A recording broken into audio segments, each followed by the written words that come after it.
kenal ya.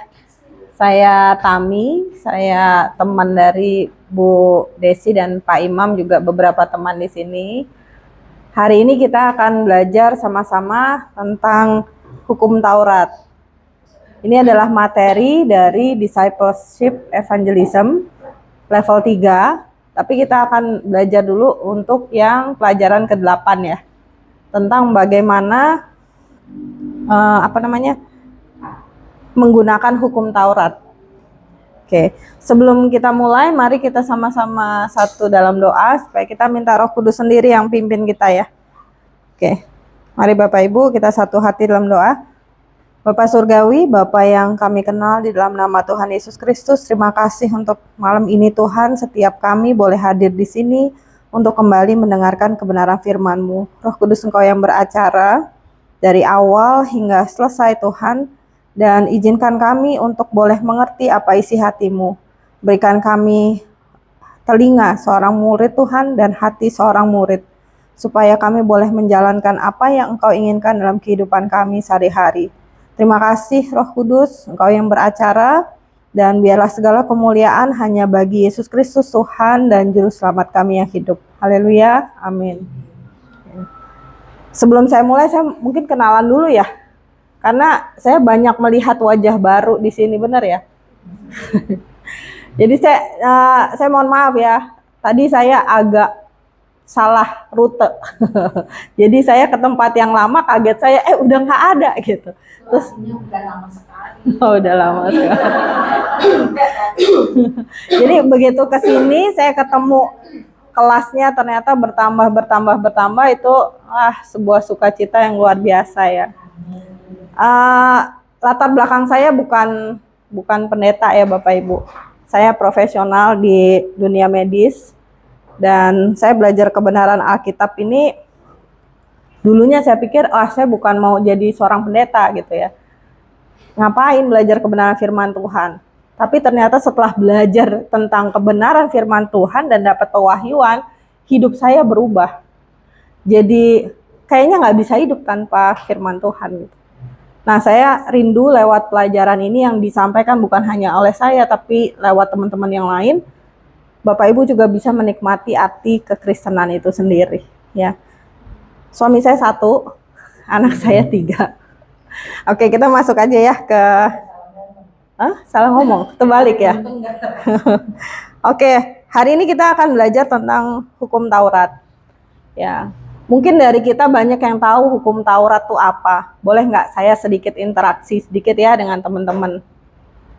Maaf Bu, menurut Ibu hukum Taurat itu berapa Bu? 613. Oh, udah tahu duluan ya.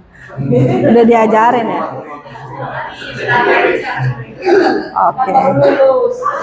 Oke. Nilainya 98. Oke. Salah nanya saya berarti ya. Oke deh, harusnya saya tanyanya dari yang paling belakang. It's okay, nggak apa-apa. Tapi Ibu tadi bilang hukum Taurat ada 613. Itu benar banget. Sementara sebagian besar orang Kristen berpikir hukum Taurat itu hanya ada 10. Aduh, pinter-pinter ya. Dan karena hanya berpikir ada 10, banyak orang pikir gampang ngelakuinnya. Benar apa benar? Benar ya. Tapi Alkitab bilang begini loh, kalau punya, kan udah dibagi ya slide-nya ya. Di 1 Timotius 1 ayat 8 firman Tuhan bilang begini, kita tahu bahwa hukum Taurat itu baik kalau digunakan dengan tepat. Kalau tepat digunakan gitu. Ini dari terjemahan baru. Kenapa firman Tuhan bilang begini ya? Kita tahu bahwa hukum Taurat itu baik kalau tepat digunakan. Berarti kalau firman Tuhan memberitahu tentang ini, berarti ada penggunaan yang tidak tepat terhadap hukum Taurat. Betul ya? Nah, kita malam ini akan belajar bagaimana mempergunakan hukum Taurat. Bukan hanya buat diri pribadi, tapi juga buat orang-orang yang kita kasihi. Ya. Oke, tadi udah tahu hukum Taurat ada 613. Yang ada di Keluaran 20 ayat 1 sampai 17 kan pegang holy phone ya, benar nggak? Saya nggak ada lihat bawa Alkitab di sini.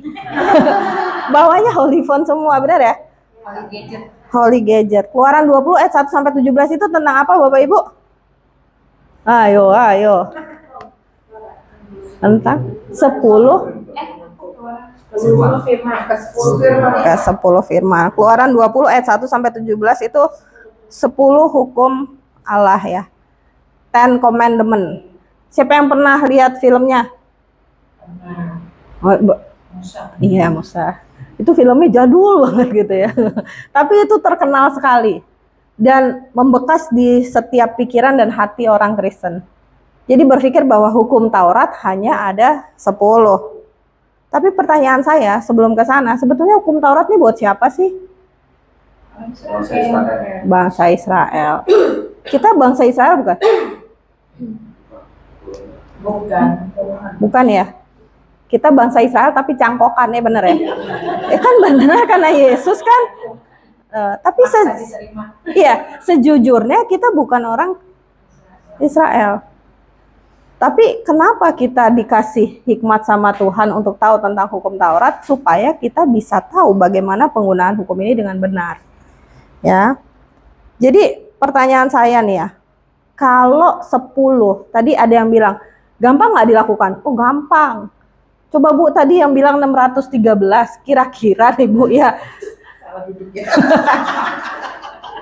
Kira-kira nih ngingetnya aja bagaimana gitu? Susah kan ya? Susah banget. Nah, kita buka sama-sama di Yakobus 2 ayat 10 sampai 11.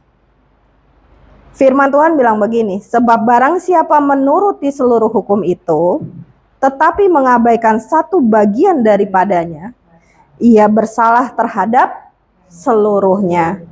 Sebab ia yang mengatakan jangan berzina, ia mengatakan juga jangan membunuh. Jadi jika kamu tidak berzina tetapi membunuh, maka kamu menjadi pelanggar hukum juga. Nah loh, berat nih. Berat ya. Ada 10. Yang difokusin kan 10 ya. Apa aja tuh? Ada yang hafal nggak? Itu random. Yang pertama apa? Nah, save 100. Jangan ada padamu Allah lain di hadapan. Oh ya. Sekarang pertanyaan saya, jujur ya, dijawab sendiri tapi nggak usah senggol-senggol sebelahnya. Dalam hidup Bapak Ibu, apakah Tuhan menempati tempat pertama dan terutama dalam hati Anda? Kadang-kadang. Nah tuh, Cicita, jujur loh, ya, kadang-kadang, benar nggak? Iya kan? Loh, kalau pribadi Tuhan adalah yang paling penting dan paling utama, kita akan ngelupain hal lain, benar nggak? Paling penting kok. Coba Pak Ferry ya. Pak Ferry waktu pacaran sama ibu, ibunya kan? Iya istilahnya Ibu Ferry maksudnya. Maksud saya Ibu Ferry. Dulu waktu masih pacaran Pak, yang terutama ketemu calon istri kan? Iya. Biar kata hujan badai kayak ya ditemuin gitu.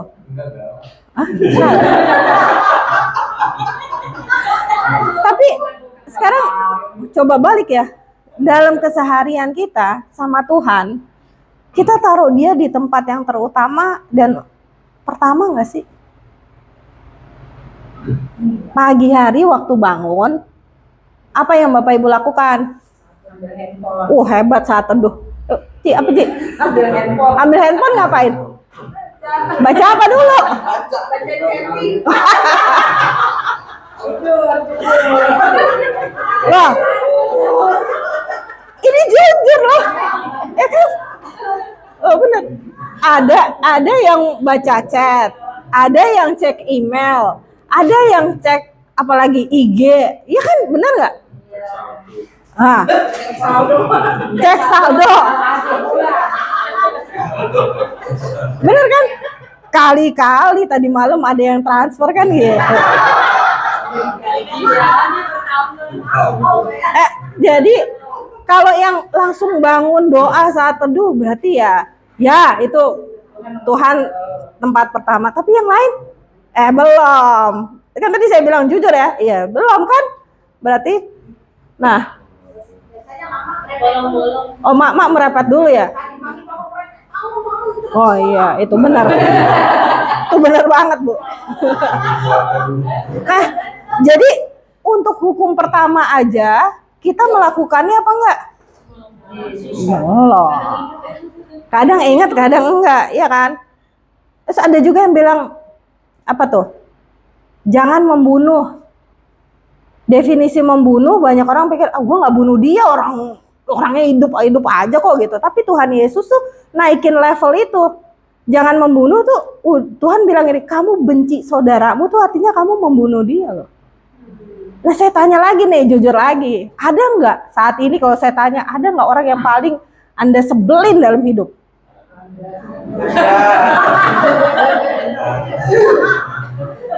Semua bilang, ada.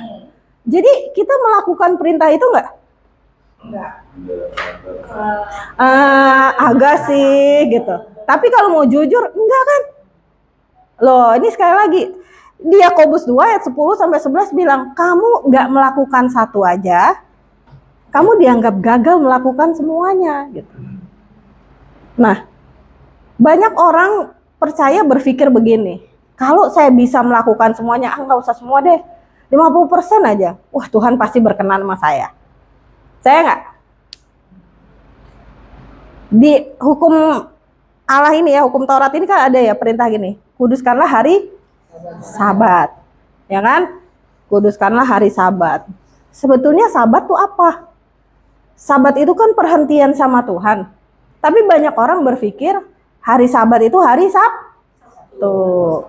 Itu kan interpretasi sendiri. Padahal Sabat yang sesungguhnya adalah perhentian bersama Allah. Nah, sekarang saya tanya lagi nih, tuh saya jadi banyak nanya. Jangan nyesel yang duduk depan ya. Berapa? Saya ini aja deh. Bu, saya tanya nih. Dalam 1 minggu ini, berapa banyak waktu yang Ibu sediakan untuk berhenti bersama Roh Kudus?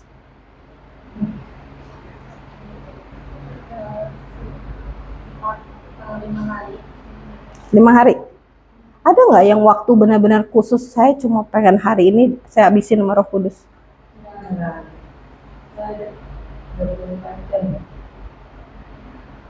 Banyak dari kita, nih jadi diem semua ya. Banyak dari kita terlalu sibuk dengan kegiatan kita sendiri, lupa untuk masuk dalam perhentian Tuhan. Benar nggak? Akibatnya apa? Capek. Aduh, gue udah melayani dari Sabtu sampai Sabtu lagi gitu katanya. Nggak aja, gue nggak dihargai, lama-lama gue capek nih di sini gitu. Ada nggak yang ngerasa gitu?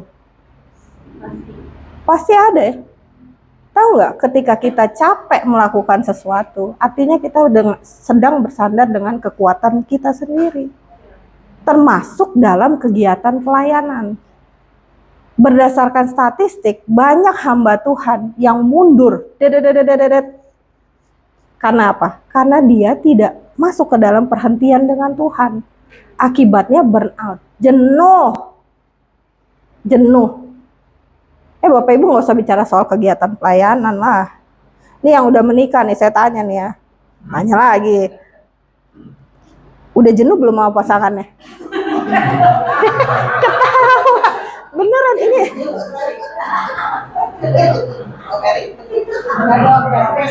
Ngomong tapi ada orangnya.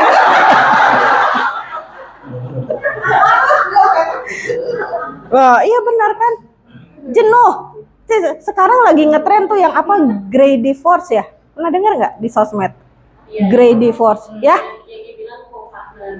Ya, grey divorce tuh saya tanya, apaan sih saya cari-cari? Ternyata itu perceraian di pasangan-pasangan yang udah ada ubannya gini nih kayak saya gitu. Alasannya udah hidup puluhan tahun sama pasangannya, tiba-tiba udah punya anak, udah punya cucu, terus tiba-tiba bilang ini, sorry ya, kayaknya kita beda prinsip deh, cerai aja. Kan gila ya, maksudnya, aduh maaf, pardon my language. Maafkan bahasa saya. Tapi kejenuhan itu akan tiba ketika kita tidak melekat erat sama Tuhan. Jadi Bapak Ibu hati-hati. Melakukan hukum Taurat tidak berarti Anda berkenan di hadapan Tuhan. Nggak akan pernah bisa melakukannya. Bayangin cuma 10 doang, satu aja nggak bisa. Tuhan tuh pribadi yang kalau saya bilang apa ya, komitmennya dijaga banget. Kalau bilang A ya A, B ya B, nggak ada kompromi. Jadi hukum ini sebetulnya ditujukan untuk apa sih gitu. Kita akan belajar tuh. Sebetulnya Tuhan itu mau kita tahu bahwa hukum Taurat itu fungsinya adalah ini. Ada di Roma 3 ayat 20 ya. Sebab tidak seorang pun yang dapat dibenarkan di hadapan Allah oleh karena melakukan hukum Taurat. Karena justru oleh hukum Taurat orang mengenal dosa. Jadi hukum Taurat itu dimaksudkan supaya orang tahu dosa. Nah, coba saya tarik balik ya. Ke zaman waktu sebelum Musa lahir. Berarti kan deket-deket Adam dan Hawa ya? Benar nggak? Tahu cerita Kain dan Habel? Ya. Kain tuh nggak tahu kalau bunuh Habel tuh dosa. Mau tahu buktinya?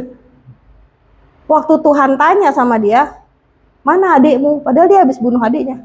Jawabnya dengan santai aja gini sama Tuhan, kurang ajar ya, saya terjemahinnya pakai bahasa sehari-hari. Emangnya gue babysitternya adik gue? Mana gue tahu, padahal dia habis bunuh. Dia nggak tahu itu dosa. Dan lihat, Kain tetap bisa berkomunikasi dengan Tuhan walaupun dia melakukan dosa. Jadi artinya begini, banyak orang berpikir melakukan hukum Taurat membuat Tuhan berkenan karena saya sudah melakukan perbuatan baik. Banyak orang berpikir kalau saya melakukan hukum Taurat, saya bisa mendengar suara Tuhan. Kain masih berdosa, dia bisa dengar suara Tuhan. Saya masih ngomong gini ya, karena mungkin kelihatan mukanya agak-agak, ini orang ngomong apa gitu ya. Tapi saya mau kasih tahu gini ya, saya sedih banget kalau saya datang ke persekutuan doa atau ibadah, ada orang yang doa begini, Tuhan ampunilah hamba yang berdosa ini, yang tidak layak, yang ini, yang itu. Saya dalam hati gini, ya Allah, berhenti deh. Tuhan Yesus udah selesai 2000 tahun yang lalu di atas kayu salib. Karena dia, dosa kita udah diampuni sama Tuhan. Kenapa mesti datang ke hadapan Tuhan dengan membawa perasaan tidak layak? Kenapa? Karena kita selalu pakai kebenaran diri kita sendiri. Padahal waktu kita menghadap kehadirat Tuhan, itu kita harusnya pakai kebenaran dirinya Allah. Jadi nggak ada lagi rasa, aduh saya kurang layak ya di hadapan Tuhan. Aduh saya nggak berkenan ya, karena saya masih belum ngampunin orang itu.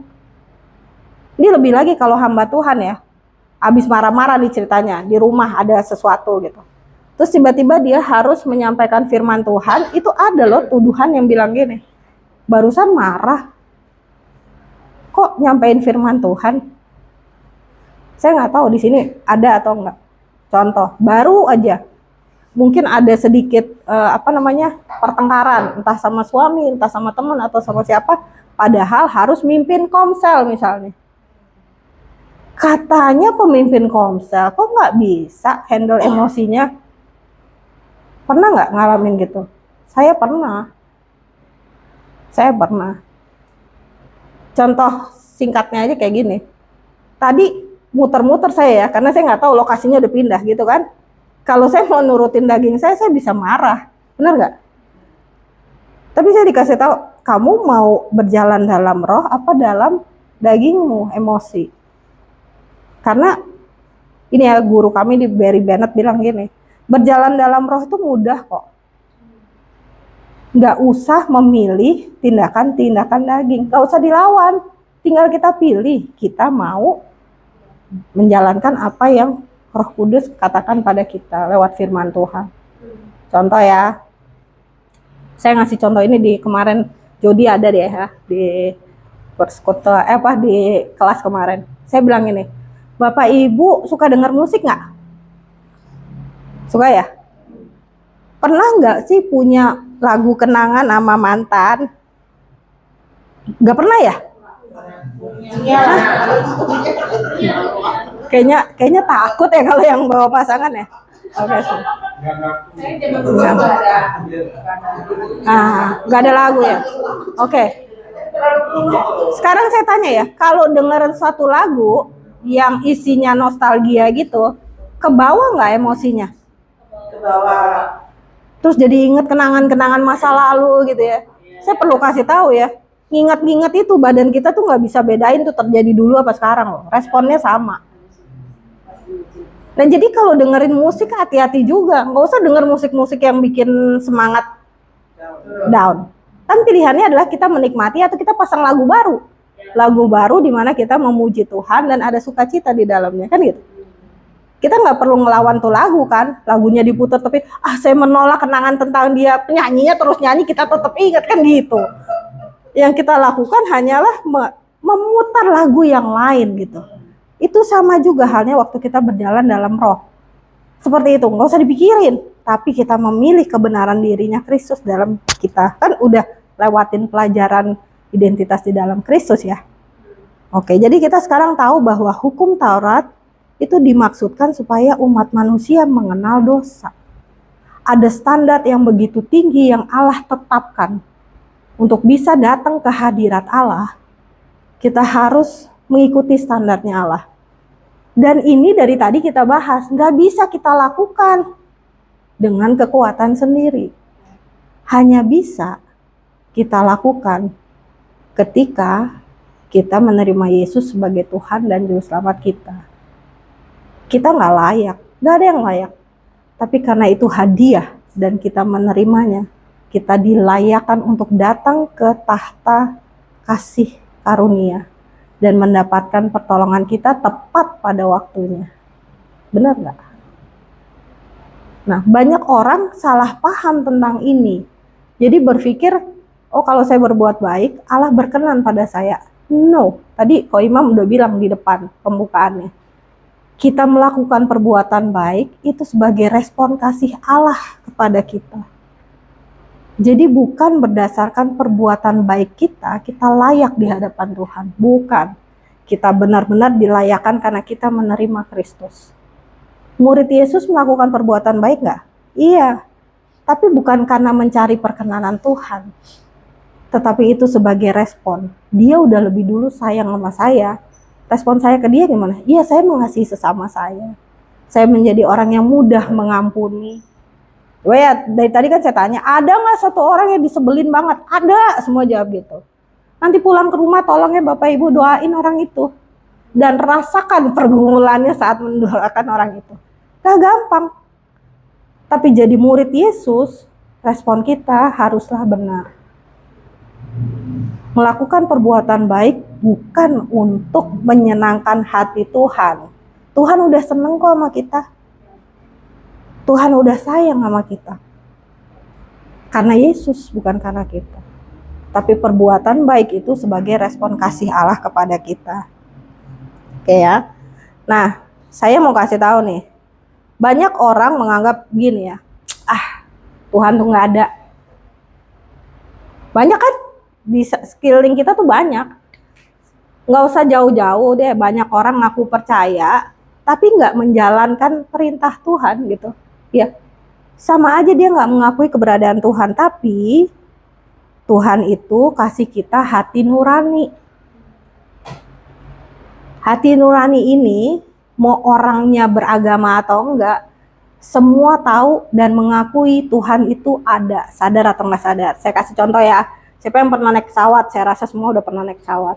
Siapa yang pernah naik pesawat keadaannya turbulence? Ada nggak? Turbulence. Kalau turbulensnya makin kenceng, itu dari ujung sana sampai ujung belakang pasti ada yang gini. Ya Tuhan, ada yang berbahasa roh, ada yang panggil nama Yesus. Semua tiba-tiba inget Tuhan, bener nggak? Iya. Kenapa tuh? Karena mau mati.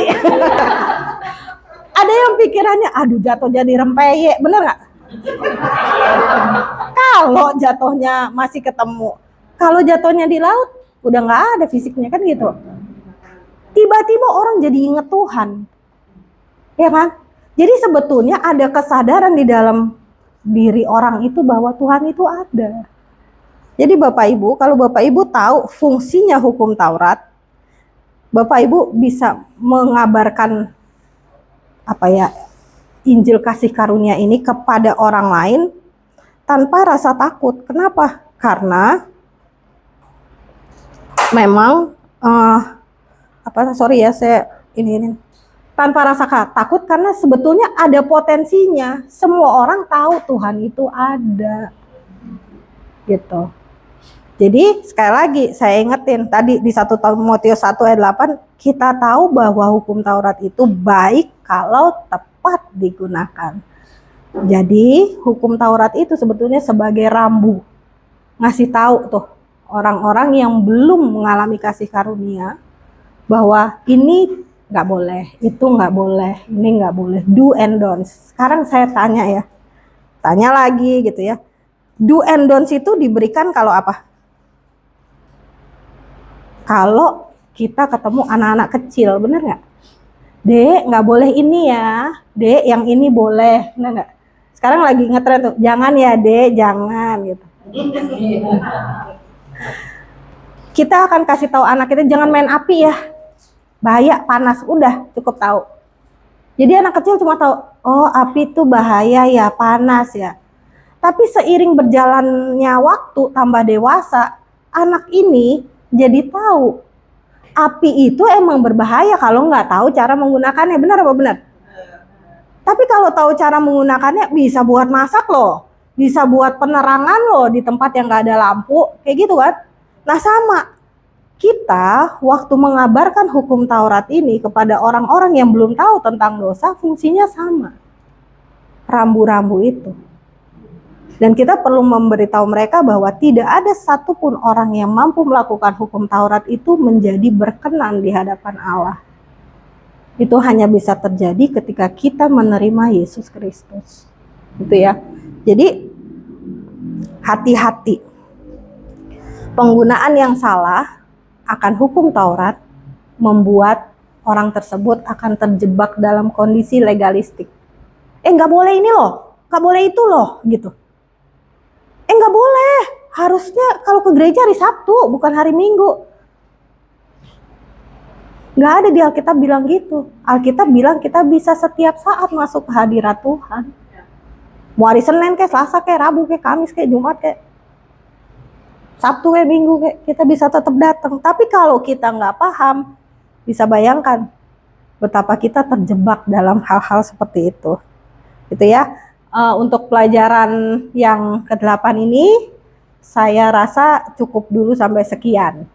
Tapi mudah-mudahan ini bisa membawa Bapak Ibu sekalian masuk lebih dalam tentang mengerti apa maknanya hukum Taurat itu dibuat, penggunaannya untuk apa, seperti itu.